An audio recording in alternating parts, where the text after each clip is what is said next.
Hello दोस्तों, स्वागत है आप सभी का मेरे YouTube चैनल पे। मैं हूं डॉक्टर सचिन शर्मा और जैसा कि आप जानते हैं कि मेरे चैनल पे आप सभी कॉलेज के स्टूडेंट्स को मिलते हैं इंपॉर्टेंट वीडियो लेक्चर जो कि आपको इन्फॉर्मेशन भी प्रदान करते हैं, साथ में आपके सब्जेक्ट से रिलेटेड भी होते हैं। तो जी हाँ दोस्तों, तो जैसा कि आपको पता है कि ये वीडियो लेक्चर में काफ़ी दिनों के बाद में मैं YouTube पे वापस से एक्टिव हुआ हूँ। उसका कारण सिर्फ इतना ही है कि मुझे समय नहीं मिल पा रहा था, पर आशा करता हूँ कि आपके एग्ज़ाम बहुत अच्छे से गए होंगे। जी हाँ, तो एग्ज़ाम में हमने काफ़ी सभी जो एमपी के स्टूडेंट्स हैं अलग-अलग यूनिवर्सिटीज़ के, आप लोगों ने मेरे चैनल को काफ़ी जो है एप्रिशिएट किया, आप लोगों को काफ़ी उससे मदद मिली और जो कि आपने मुझे कमेंट बॉक्स में आकर के मुझे बताया है, तो मुझे काफ़ी प्रसन्नता हुई कि आपके एग्ज़ाम जो हैं बहुत ही अच्छे गए हैं।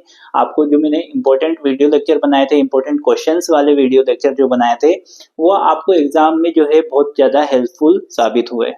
तो आशा करता हूँ कि जिन-जिन यूनिवर्सिटीज़ में रिज़ल्ट आ गया है तो उन स्टूडेंट्स को अच्छे-अच्छे मार्क्स से वो पास हुए होंगे और जिन यूनिवर्सिटीज़ के अभी तक रिज़ल्ट नहीं आए हैं, वेट कर रहे हैं, तो उनके भी रिज़ल्ट बहुत ही अच्छे आने वाले हैं। जी हाँ दोस्तों, तो इस वीडियो लेक्चर में मैं आज आपके लिए लेकर के आया हूँ एक बहुत ही इम्पोर्टेंट जानकारी।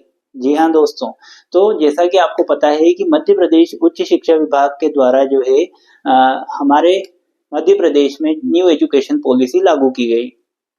अब ये पॉलिसी इतनी आनन-फानन में लागू की गई है, जैसा कि आपको पता है कि मध्य प्रदेश जो है पूरे जो भारत की बात करें तो भारत में सबसे पहला ऐसा राज्य बना जिसने न्यू एजुकेशन पॉलिसी को लागू किया।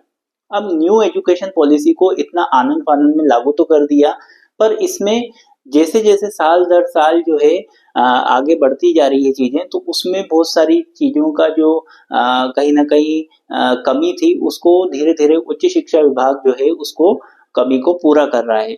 तो इसी की वजह से जो है आपका जो सिलेबस है, उसमें हर साल कुछ न कुछ परिवर्तन आ रहा है। अब परिवर्तन आ रहा है तो इसकी वजह से क्या हो रहा है कि स्टूडेंट्स को उसकी जानकारी होना भी बहुत आवश्यक है। कई बार क्या होता है कि जो स्टूडेंट्स हैं, वो मान लीजिए कि फर्स्ट ईयर में उनने एडमिशन लिया, उनने जो सिलेबस पढ़ा है, उसके आधार पे वो सोचते हैं कि सेकंड ईयर में भी उसी तरीके से उतने ही सब्जेक्ट हमारे होंगे और उतने ही सब्जेक्ट की हमको परीक्षा देनी होगी। तो कई बार ऐसा होता है कि पुराने स्टूडेंट से वो नोट्स ले लेते हैं या जो है किताबें ले लेते हैं और उसके अकॉर्डिंग पढ़ाई करने लगते हैं। पर वो ये नहीं देखते हैं कि हमारे सिलेबस में आखिरकार क्या चीज़ है जो कि हमको तैयार करना है। तो मैक्सिमम स्टूडेंट्स ऐसे निकलते हैं जिन्होंने अपना सिलेबस भी नहीं देखा होता है। तो जब वो साइट पे विजिट ही नहीं करेंगे, एमपी हायर एजुकेशन की साइट पे जाकर के अपना सिलेबस देखेंगे ही नहीं, तो उनको मालूम कैसे पड़ेगा कि उनके सिलेबस में आखिरकार क्या चीज़ है और क्या परिवर्तन हुआ है। तो ये चीज़ लास्ट मोमेंट पे जाकर के आपके लिए बहुत ही ज़्यादा मुश्किल साबित हो सकती है। तो आज मैं एक बहुत ही इम्पोर्टेंट जानकारी लेके आया हूँ इस वीडियो के माध्यम से। तो मैं जो जानकारी लेकर के आया हूँ, ये सेकंड ईयर के स्टूडेंट्स के लिए इम्पोर्टेंट है। मतलब कि ऐसे स्टूडेंट जो कि अभी फर्स्ट ईयर पास करके और इस सत्र में जो है 2026-27 में जो है वो सेकंड ईयर में जाएँगे। तो जैसा कि आपको पता है कि आपने फर्स्ट ईयर में क्या पढ़ा है? मेजर में 3 पेपर, माइनर में 2 पेपर, एक एमडीसी, एक वोकेशनल, उसके बाद में आपका जो फाउंडेशन कोर्स है वो आपने पढ़ा है। पर जब अब आप जो सेकंड ईयर में आएँगे तो इसमें आपके सिलेबस में एक परिवर्तन आया है। जी हाँ दोस्तों, तो आपको अभी तक इसके बारे में नहीं पता होगा, तो आज मैं आप लोगों को इसके बारे में बताने वाला हूँ। तो जैसा कि मैंने बोर्ड पे लिखा हुआ है कि जो सेकंड ईयर के स्टूडेंट हैं, तो ये सेकंड ईयर के स्टूडेंट जो हैं, इनके सिलेबस में परिवर्तन किया है मध्य प्रदेश उच्च शिक्षा विभाग के द्वारा। तो जैसा कि आप जानते हैं कि सभी यूनिवर्सिटीज़ जो हैं, उनमें मध्य प्रदेश उच्च शिक्षा विभाग का सिलेबस चलता है। तो ये जो है आपको जो चेंज है, ये सभी यूनिवर्सिटीज़ के स्टूडेंट को देखने को मिलेगा। तो जैसा कि आप फर्स्ट ईयर में पढ़ते थे, तो फर्स्ट ईयर में आपका था मेजर में पेपर 1, पेपर 2 और एक और था पेपर 3। ठीक है? तो अब यहाँ पे सेकंड ईयर में जाकर के इनने क्या करा है, इनने पेपर थर्ड को गायब कर दिया है। जी हाँ, तो पेपर फर्स्ट और पेपर सेकंड तो है, उसके बाद में इन्होंने यहाँ पर एक नई चीज को जोड़ दिया है। क्या नई चीज को जोड़ दिया है? विषय विशिष्ट वैकल्पिक डिसिप्लिन स्पेसिफिक इलेक्टिव सब्जेक्ट को इनने जोड़ दिया है। अब इसमें डिसिप्लिन स्पेसिफिक इलेक्टिव सब्जेक्ट में एक पेपर, दो पेपर, तीन पेपर, चार पेपर, ये चार पेपर उनने डाले हैं सिलेबस में। अब चार पेपर डाले हैं तो उन्होंने जो डाले हैं तो ये पेपर में इस तरीके से बना दिया, discipline specific elective first A, discipline specific elective one first B, discipline elective specific elective second A, discipline specific elective second B. तो कहने का मतलब ये है कि या तो आप, जहां तक अभी ये चीज क्लियर नहीं हुई है, ये आप अपने प्रोफेसर से एक बार और क्लियर करेंगे, पर ये जैसा सिलेबस उन्होंने दिया है उसके अकॉर्डिंग एक ग्रुप तो ये रहेगा और एक ग्रुप ये रहेगा, तो इनमें से आपको सिलेक्ट करना पड़ेगा आपके यहाँ कौन सा ग्रुप चल रहा है, या आप कौन सा ग्रुप कुछ आपके जो प्रोफेसर हैं वो कौन सा चला रहे हैं, या जो भी है। मान लीजिए कि जो बड़े कॉलेजेस हैं वहां पर स्टूडेंट भी सिलेक्ट करते हैं क्योंकि वहां पर टीचर्स बहुत ज्यादा होते हैं, प्रोफेसर बहुत ज्यादा होते हैं, पर छोटे कॉलेजेस में जहाँ लिमिटेड संसाधन है, लिमिटेड प्रोफेसर हैं, तो वहां पे कई बार ऐसा होता है कि प्रोफेसर अपनी तरफ से ही बता देते हैं कि ये ग्रुप वो चलाने वाले हैं, तो उस हिसाब से चलता है। तो यहाँ एक बड़ा जो चेंज आया है सेकंड ईयर में वो ये आया है कि मेजर में आपके, जैसे कि ये दो पेपर हैं, तो जहां तक दिख रहा है कि विषय विशिष्ट वैकल्पिक, इसमें से अगर आप एक कोई सा भी सेट इसमें से, या तो ये फर्स्ट वाला सेट दो पेपर का लेंगे या सेकंड वाला सेट दो पेपर का लेंगे, तो ये आपको सिलेक्ट करने पड़ेंगे। तो अब मेजर में कहा जाए तो अगर इसको मेजर में ही ये लोग काउंट करते हैं अगर, तो आपका जो है दो पेपर और बढ़ जाएंगे। उसके बाद में जो आपका माइनर है, माइनर तो वैसा का वैसा ही है, माइनर में पेपर फर्स्ट और पेपर सेकंड, मतलब कि दो ही पेपर आपके माइनर में है।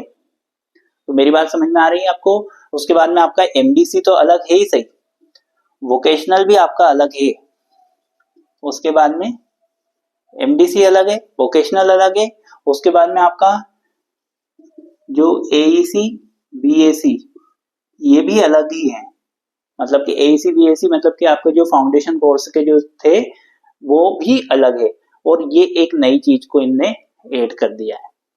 अब ये नई चीज को ऐड करा है तो इससे क्या हुआ है कि स्टूडेंट्स में कई बार क्या है, कंफ्यूजन आ जाता है, क्योंकि अब अभी अभी में ऐसा चल रहा है कि जो थर्ड ईयर में जो अभी सिलेबस चलेगा इस साल, वो अगले साल खत्म हो जाएगा। अगले साल जो सेकंड ईयर के स्टूडेंट थर्ड ईयर में जाएंगे उनको नई चीज पढ़ने को मिलेगी।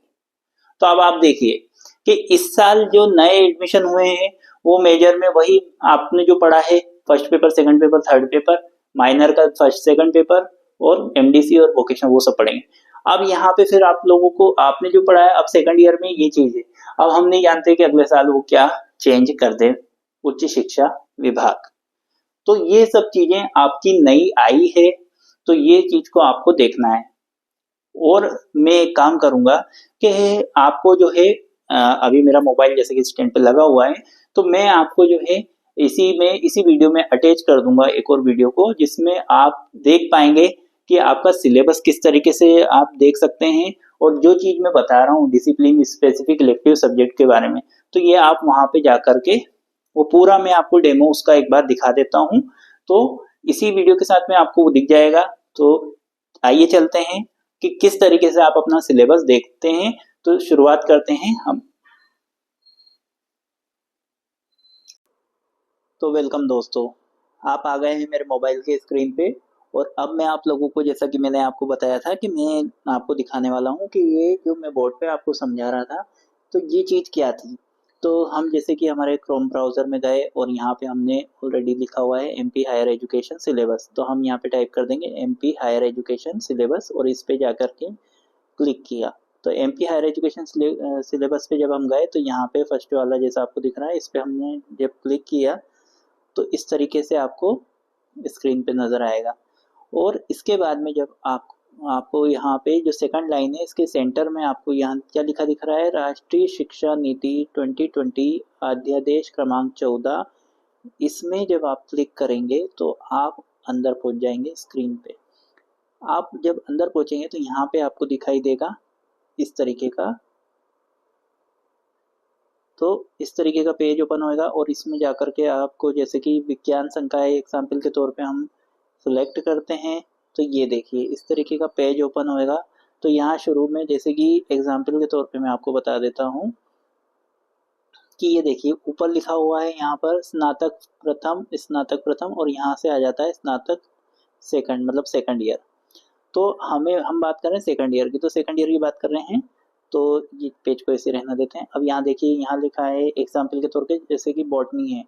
अब बॉटनी मान लीजिए है, तो यहाँ पे देखिए स्नातक सेकंड में आपको ये देखिए कोर 4 कोर 5, मतलब कि ये इसके मेजर सब्जेक्ट हैं।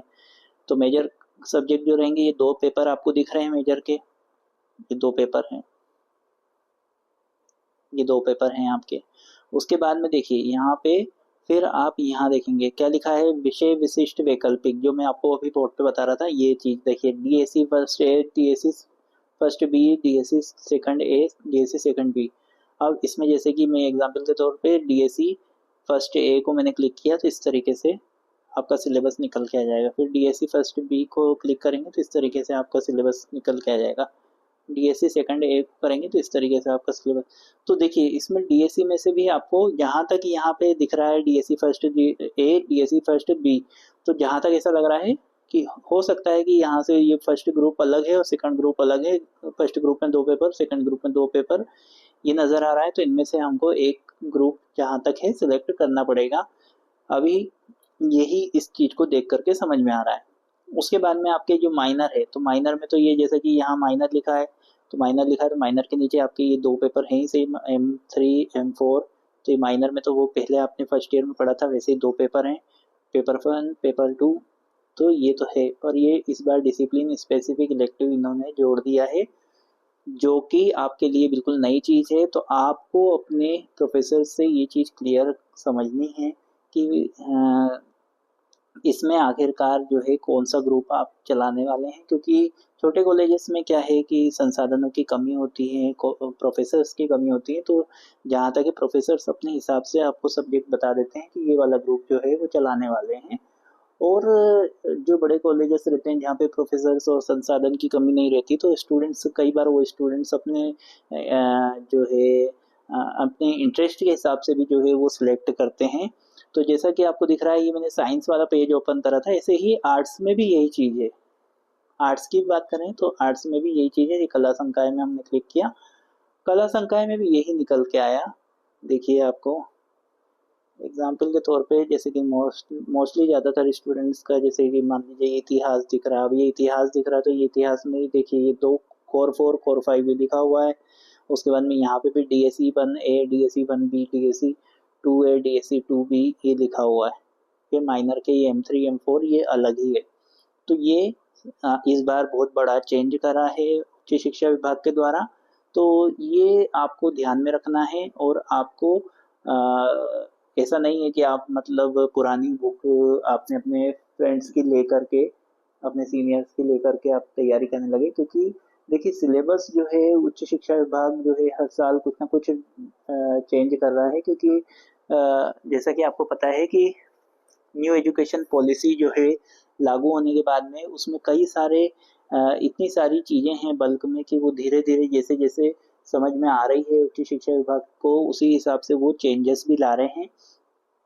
तो कहीं ना कहीं पूरी तरह से लागू नहीं हो पा रही है, धीरे धीरे उसमें संशोधन हो रहा है। तो ऐसे ही अच्छे अच्छे वीडियोस के लिए आप चैनल के साथ में जुड़े रहिए।